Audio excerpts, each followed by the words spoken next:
Los primeros cristianos y los 7 sacramentos. Cordial saludo para todos aquí en nuestro canal. Conoce, aprende y defiende tu fe católica.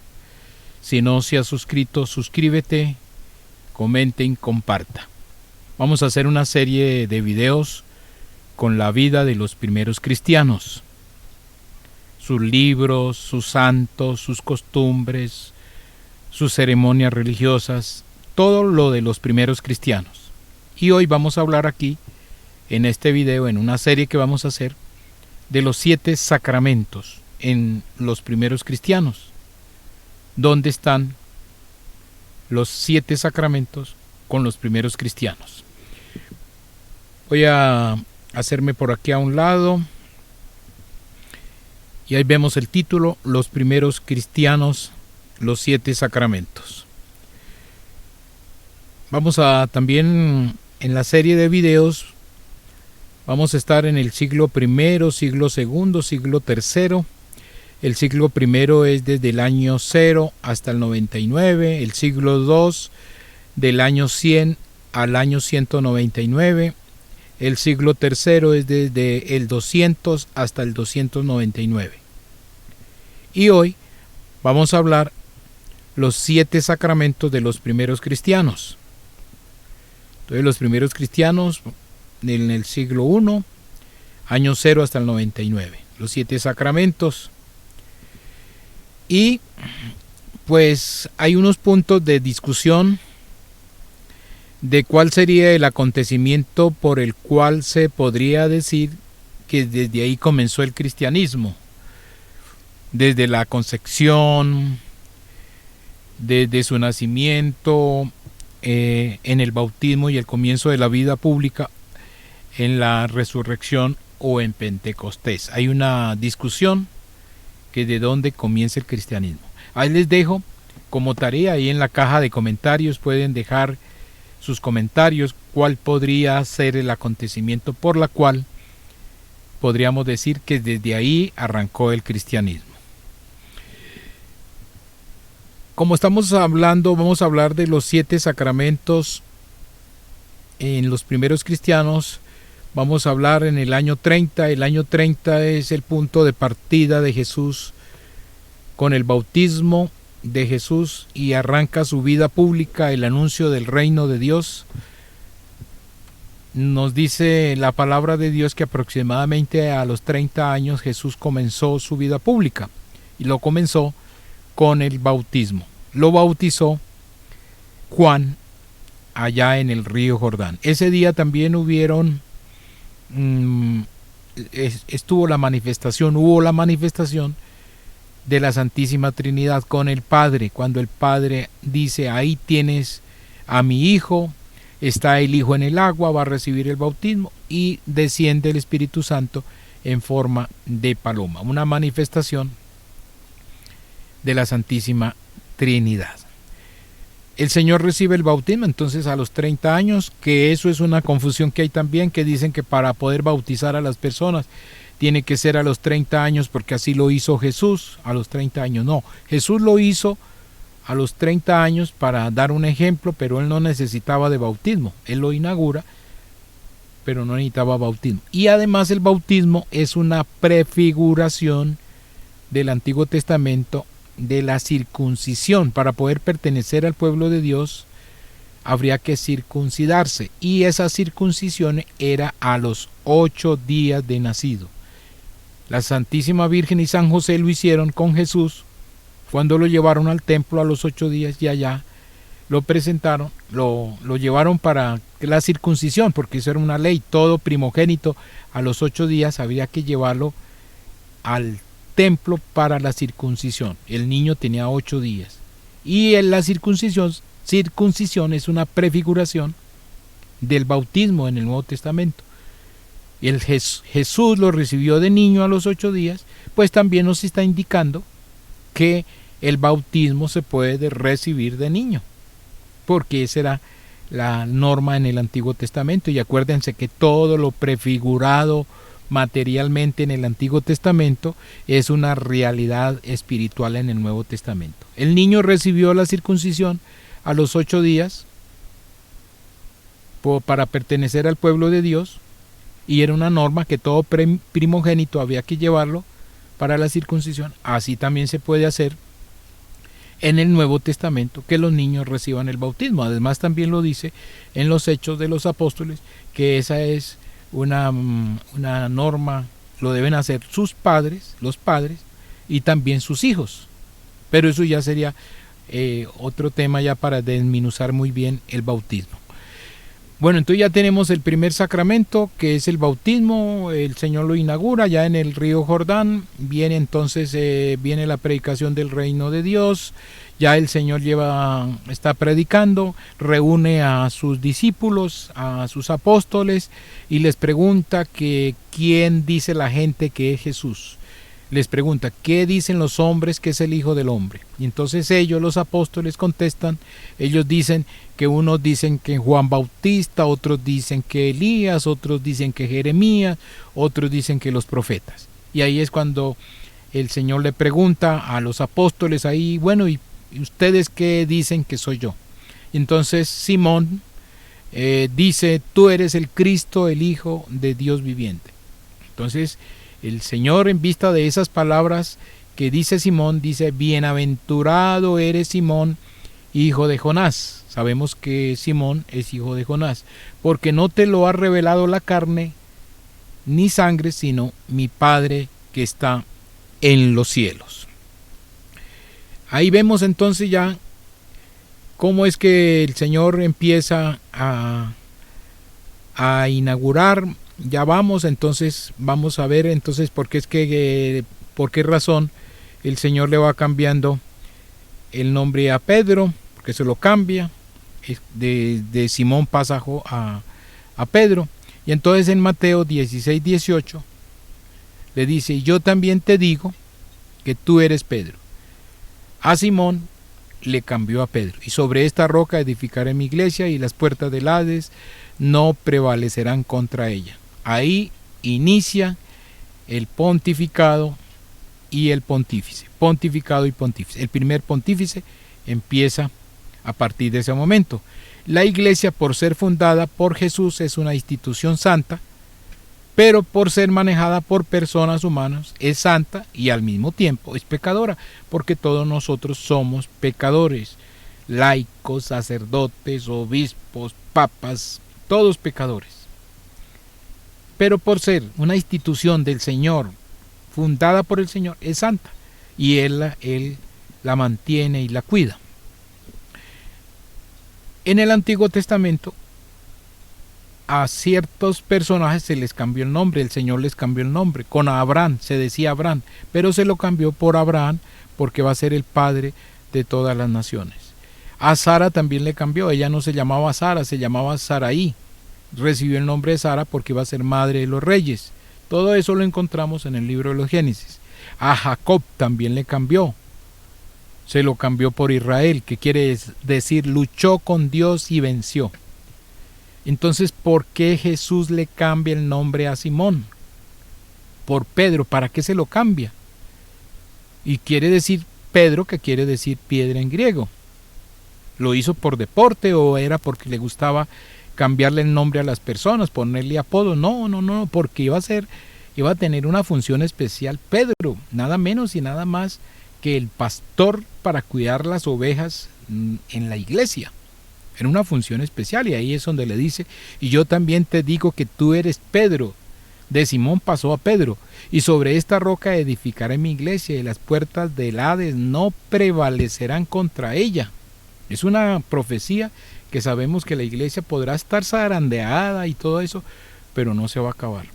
Y ahí entonces la función de Pedro como primer papa, como primer pontífice, es cuidar los corderos, porque el Señor le dice, apacienta mis corderos, apacienta mis ovejas, apacienta mis ovejas. Esa es la función de un papa, apacentar las ovejas, no cambiar las leyes que dejó nuestro Señor, el Evangelio, cambiarlo, no, es antes al contrario, cuidarlo, protegerlo, apacentar. Esa es la función de un papa. No hacer nuevos mandamientos, nuevas leyes, no, es cuidar. Esa es la función de un papa. Si se sale de ahí es un mal pastor, Ese no es lo que le encomendó nuestro Señor Jesús cambiar, es cuidar. Si ya se sale de ahí, pues un mal pastor. En 1 Corintios 4:15 ya San Pablo nos da a entender que desde ese entonces a quienes hagan hijos espirituales enseñándoles el evangelio se convierten en padres, porque lo dice, aunque tengáis 10,000 años en Cristo, no tendréis muchos padres, pues en Cristo Jesús soy yo os engendré por medio del evangelio. Ayos quiere decir instructores o maestros o profesores. No tendréis muchos. Dice, soy yo que engendré, yo como padre engendré el evangelio. Esto lo dice la Reina Valera. Ya en una Biblia católica va a decir lo siguiente: aunque ustedes como cristianos tengan 10,000 instructores, que es esta misma palabra ayos, padres no tienen muchos. Padre de ustedes soy yo, lo está diciendo San Pablo. Padre de ustedes soy yo, pues les anuncié el evangelio por el cual quedaron incorporados a Cristo Jesús. Entonces todo aquel que ya enseñaba el evangelio en el Antiguo Testamento, en el Nuevo Testamento, era un padre espiritual y hacía hijos espirituales, lo está diciendo San Pablo. Entonces ya comenzamos a ver que empieza a aparecer la palabra padre para los sacerdotes, para los que empezaban a enseñar el evangelio, padres en la fe. Ya tenemos nuestro primer sacramento, que es el sacramento del bautismo. Ahora vamos a mirar cuál es el segundo. El Señor está en su predicación desde el año 30 al 33, el anuncio del reino de Dios. Entonces Jesús fue invitado a una boda allá en Caná de Galilea. E invitaron a Jesús, invitaron a su querida mamá, la Virgen María, invitaron a sus parientes, a sus discípulos, a sus apóstoles, todos invitados allá a esta famosa boda en Caná de Galilea. Estas bodas duraban varios días, y estando en esta boda es cuando la mamá de Jesús, la Virgen María, le dice: hijo, se les acabó el vino. Entonces Jesús le dice: pero ¿qué eso con nosotros? ¿Qué tenemos que ver con eso? Mujer, ¿qué tenemos que ver con eso? Mujer, ¿qué tenemos que ver con eso? Que se les haya acabado el vino, no tenemos nada que ver. Entonces es cuando ella le dice a los sirvientes allá a los que estaban encargados de la boda, dice: hagan lo que él les diga. Y ahí es donde el Señor da la orden de llenar las tinajas. Cada tinaja se dice que era como de 100 litros de agua, y convirtió el agua en vino. Su primer milagro allá en las bodas de Caná.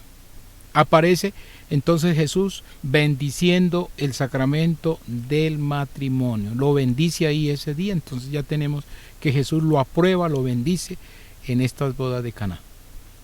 Y San Juan en el capítulo 21, versículo 25, nos dice: y hay muchas cosas que hizo Jesús, las cuales si se escribieran una por una, pienso que ni aún en el mundo cabrían los libros que se habrían de escribir. O sea, hizo muchísimas cosas Jesús, que se dice que si se escribieran los libros, serían muchísimos libros. Entonces imaginémonos todo lo que hizo el Señor, todos los milagros, todos los que curó, los ciegos que sanó, todo lo que hizo nuestro Señor. Entonces ya tenemos dos sacramentos, tenemos el del bautismo, vamos con el sacramento del matrimonio, el Señor lo bendice. Ahora pasamos aquí y vamos a ver, porque aquí inaugura dos sacramentos más. Eso lo hace el Jueves Santo, un día antes de su muerte. El tercer sacramento va a ser el sacramento de la Eucaristía, cuando convierte el pan en su cuerpo y el vino en su sangre. La primera cena, la primera Eucaristía, el Jueves Santo. Instituye el sacramento de la Eucaristía, el cuerpo y la sangre de nuestro Señor Jesucristo, y ese mismo día, en esa misma hora y en ese mismo lugar, instituye el sacramento del orden sacerdotal, porque les dice a los apóstoles: hagan esto en memoria mía, hagan esto, orden, les dio una orden. Y aparece entonces dos sacramentos más. Ya tenemos el bautismo, tenemos el matrimonio, la Eucaristía y el orden sacerdotal. Llega el Viernes Santo, llega el momento ya de la muerte del Señor. Viernes Santo, muere Jesús en la cruz. Viernes Santo, ya llega el sábado santo, el día sabático, descanso sabático. El Señor lo llevan a la sepultura, está descansando, pero nos dice San Pedro que él ese sábado se fue a predicarle a los espíritus encarcelados, pero estamos en el sábado de descanso, sábado de reposo, silencio total, el sábado de silencio, el sábado de reposo. Nos aparece el primer día de la semana, año 33, ese primer día de la semana llega la resurrección de nuestro Señor Jesús y comienza el Nuevo Testamento. Hemos dejado el Antiguo Testamento, el Señor lo deja atrás con su muerte y con su resurrección comienza el Nuevo Testamento. Ya en el año 33, ese primer día de la semana, entonces a los 8 días siguientes se le aparece a los apóstoles y viene la institución del sacramento de la confesión de los pecados. Ya vamos a aparecer, vamos con el quinto sacramento, sacramento de la confesión de los pecados. Lo encontramos en San Juan en el capítulo 20, versículo 21. Jesús les dijo otra vez: paz a ustedes. Como el Padre me envió a mí, así yo los envío a ustedes. Y sopló sobre ellos y les dijo: reciban el Espíritu Santo. A quienes ustedes perdonen los pecados les quedarán perdonados, y a quienes no se los perdonen les quedarán sin perdonar. Ahí instituyó el sacramento de la confesión. Resulta que para mirar un poquito aquí este sacramento, esto está tomado de la Biblia católica, pero si lo miramos en la Biblia Reina Valera, que es la Biblia de los protestantes, ellos se le nota la clara intención de quererle cambiar cuando dice perdonen, a quienes les perdonen les cambian por remitir, que quiere decir lo mismo pero confunde un poco más. Aquí vemos, está tomado de los mismos versículos, pero se nota que aquí donde dice perdonéis, a quienes les perdonen, lo cambian por remitiréis. A quienes les remitiere los pecados les son remitidos, y a quienes se los retuviere les son retenidos. Se nota claramente la intención de cambiar las palabras para confundir un poco. Pero en la Biblia católica, la Biblia que utilizó nuestro Señor Jesucristo en el canon de Alejandría, el canon alejandrino, es perdonar pecados. Entonces ya llevamos el quinto sacramento, ahora vamos a entrar, ya vamos en el año 33, pero 40 días después de la muerte de Cristo, 40 días después de la muerte de Cristo, viene la ascensión del Señor al cielo. El Señor se va al cielo, se va para su trono en el reino celestial, ya quedan los discípulos de Jesús, los apóstoles, todos los seguidores aquí en este mundo. Él ya está en el cielo. Entonces ya San Lucas nos cuenta en los Hechos de los Apóstoles, capítulo 1, versículo 14, 27 años después que, unos 25, 27 años después que San Lucas investigó, encontró que les contaron que la Virgen María y todas las mujeres y los seguidores de Jesús y los parientes y todos, eran como 120 personas, se reunían siempre para hacer oración. Y en Hechos 2, 3 nos cuenta que se les aparecieron lenguas repartidas como de fuego, asentándose sobre cada uno de ellos, y fueron todos llenos del Espíritu Santo. Ahí viene el día de Pentecostés, nos aparece Pentecostés ese día. Ahí estaba la Virgen María. Ellos duraron varios días haciendo oración, porque llegó después de los 40 días, el Espíritu Santo llegó 10 días después, duraron 9 días haciendo oración. Bueno, entonces ahí avanzamos, ya estamos en los Hechos de los Apóstoles, ya viene el Espíritu Santo, ellos fueron llenos del Espíritu Santo, y en los Hechos de los Apóstoles, en el capítulo 8, versículo 15, nos aparece el sacramento de la confirmación. Ya tenemos el sexto sacramento. Y lo dice los Hechos de los Apóstoles, capítulo 8, versículo 15, los cuales, habiendo venido, oraron por ellos para que recibieran el Espíritu Santo. Versículo 16, porque aún no habían descendido sobre ninguno de ellos, sino que solamente habían sido bautizados en el nombre de Jesús. Estas personas solamente habían sido bautizadas con el bautismo que ordenó nuestro Señor Jesús. Y en el versículo 17 dice, y entonces les imponían las manos y recibían el Espíritu Santo. Ahí se inaugura, ahí nos está diciendo sobre el sacramento de la confirmación. Eso lo hacían los apóstoles, que son los que hoy llamamos obispos, porque los obispos son los sucesores de los apóstoles. Ahí tenemos ya el sexto sacramento y llegamos al séptimo sacramento, que es el sacramento de la unción de los enfermos. Eso nos lo dice Santiago 5:14, pero para entender ya desde el Éxodo, en el Antiguo Testamento, tenemos que nos habla de la unción del aceite. Éxodo 30:25 dice, y harás de ello el aceite de la santa unción, superior ungüento según el arte del perfumador. Será el aceite de la unción santa. Éxodo 30:25, esto ya era una costumbre desde el Antiguo Testamento. Y Marcos 6:13 dice, y echaban fuera muchos demonios y ungían con aceite a muchos enfermos y los sanaban.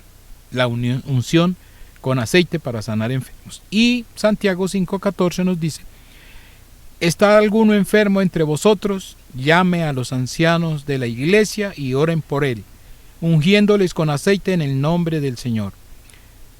Versículo 15, y la oración de fe salvará al enfermo y el Señor lo levantará, y si hubiere cometido pecados, le serán perdonados. Santiago 5:14. Aquí ancianos equivale a presbítero, sacerdote, que son los que administran este sacramento. Anciano, llame a los ancianos de la iglesia, que es lo mismo que sacerdote o presbítero. Ahí estamos ya con los 7 sacramentos. En la iglesia primitiva, los primeros cristianos, ya nos quedaron todos los 7 sacramentos. Todos los tenemos ya, aproximadamente ya sobre el año 60-65, ya tenemos todos los sacramentos en la iglesia católica. Pues bueno, por hoy termino con esta serie de videos que voy a hacer.